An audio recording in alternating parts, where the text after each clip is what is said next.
right, so last week we left off on page 13. We did our studio time, our make day. We drew our self portrait. So today we're going to pick up with page 14 in the module, and we're going to go through the last half of the module today and finish up module 1. And then we'll have our last make day for module 1 on Thursday. All right, Laura Line makes art. Hi, friends. I'm so glad we learned about new kinds of lines together. I've been wanting to show you something neat. I've made these two artworks at different times. I made the first one was sad and the second one when I was happy. Look, you can see sort of that expression of sadness and happiness in the paintings. The lines Laura used to create her sad artwork are very different from the ones she used in her happy artwork. How an artist shows feeling, how an artist is feeling when they create their artwork can change the lines they choose too. So express yourself. There are so many different types of art lines the artists use to create their artwork. In fact, artists often use many different types of lines within the same artwork. Come on, I'll show you what I mean. So as we look at this work by Vincent van Gogh, he's used the element of art known as line to recreate the perception of a night sky. And if you look closely, you'll see those spiraling lines and wavy and curved lines that recreate the idea or the feeling of this wind that's coming through the sky above us.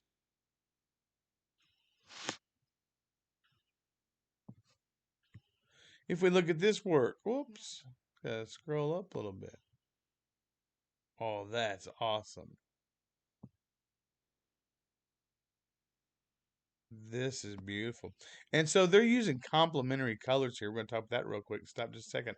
And red versus green, when we look at colors that are opposite on the color wheel, those are called complementary colors. And we can see how they're using these wavy lines to create this beautiful piece of red and green art.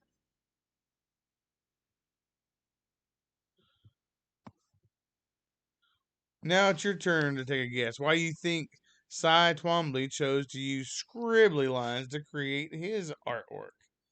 Hmm. Why all these scribbly lines? Well, maybe he wanted to create value, so he created lines scribbled over top each other. Maybe he was trying to show that there was a certain feeling of confusion, or maybe uh, maybe he's trying to describe a feeling of anxiety. We got these little scribbly lines. Artists' artworks are often copyrighted to prevent people from copying artists' ideas without asking. Artists will sometimes copy each other's work with permission. For example, Lewitt likes to make art that uses different basic lines. He even writes instructions for drawing lines so that others can copy his work. This doesn't mean their lines will look the same, however, because everyone sees the world differently. So artists' work is still unique to them.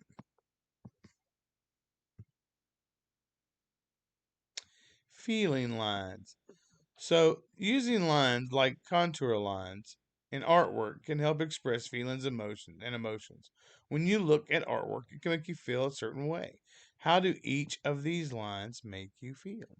So, this is sort of a relaxed painting, and the artist is using smooth, flowing lines to create the grass and the rolling little mountains in the back there. It's a very pretty little painting. Feeling energetic, you can feel the energy sort of jumping off that the artist is using sharper, jagged lines to create these figures. They're also dancing. That's going to make you feel energetic. This is a happy little painting. A lot of it has to do with those colors. This painting uses spirally curved and wavy and loopy lines as well. And those decorated furniture and the number of different lines used to create the feelings of happiness in this artwork. Lots of different types of lines. Feeling fearful. Ooh, this is Edward Monk's The Scream. It says the wavy lines in the background also create the unsettling landscape. Yeah, it feels a little spooky. Putting pressure on the pencil. If you've ever been frustrated while making an artwork, you might have wrapped your fingers around your pencil tightly, a little too tightly, or pressed down firmly when using your markers. You may not realize it, but what happens, you're expressing your emotions using lines. Artists do this too. We got a Jackson, oh no, Saul LeWitt, and Lady on Terrace by Henri Matisse. So, how do you think the artist felt? Maybe a little anxiety there, a little upset. The artwork was created using many scribble lines that contained the viewer that the artist might have been felt excited or tense. What about this one? It looks much different. In this one, the woman is sitting calmly, surrounded by the scenery made of wavy lines, much more serene, more calm. Oh no! I hit the next button. Don't do that. Never do that. Always remember to hit that button. Oh, now we gotta go back. Oh goodness.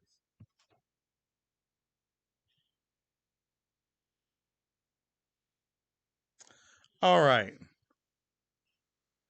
Artists can art creating artwork can also be calming and soothing for an artist. The process of creating artwork allows artists to focus their energy on creating something that expresses how they feel or think.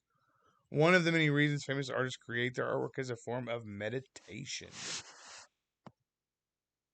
A great way to demonstrate how lines represent your feelings is by listening to music while you draw. Choose three different songs to listen to, and while you're listening, draw lines in your sketchbook. While you're making your lines, think about how each song makes you feel and how the music influenced the lines you created. While it can create this art or work while listening to different types of music, and you can sort of see the different types of elements of music that went into it, whether it was exciting, slow paced, or fast paced, um, and you can almost hear the timbre of the music. So we're going to do two studio times on Thursday. This one is going to be dealing with chalk pastels. If you're using the chrome canvas, you'll use the pastel tool.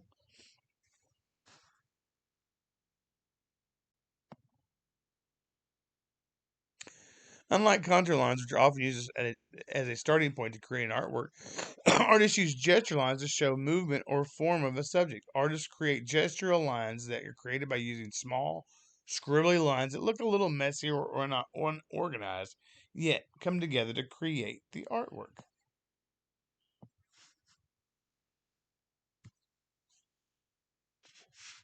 Drawing gesture lines is an example of how movement can be created in artwork. Movement is a principle of design that explores the pathway of viewers' eyes to reach a focal point of an artwork. What part of each photograph do you think shows movement? Look for what is different in each photograph. This will help you identify the elements of the photograph that are moving.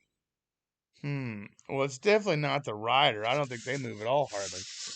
And the horse really isn't moving, but clearly the legs. It's the legs that are doing all the moving. Movement can be created in artwork when many kinds of lines are repeated.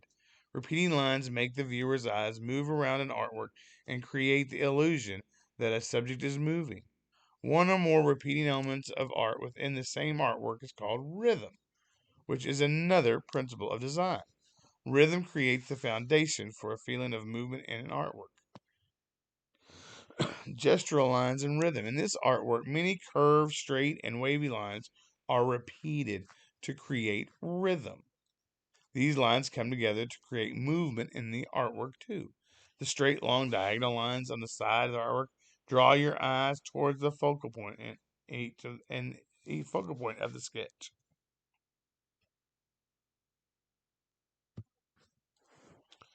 So now we're to the studio time, and this is where you all are going to come back on Thursday, and we're going to look at playing with some chalk pastels and doing some chalk pastel drawing, and then we're going to and take a look at doing some gesture drawings. And if you've got a posable action figure or something like that, that might kind of come in handy. If you have chalk pastels or chalk, bring it on Thursday. If you don't worry. We'll let you get loaded up in Canvas, and you can do it on Canvas. Chrome Canvas.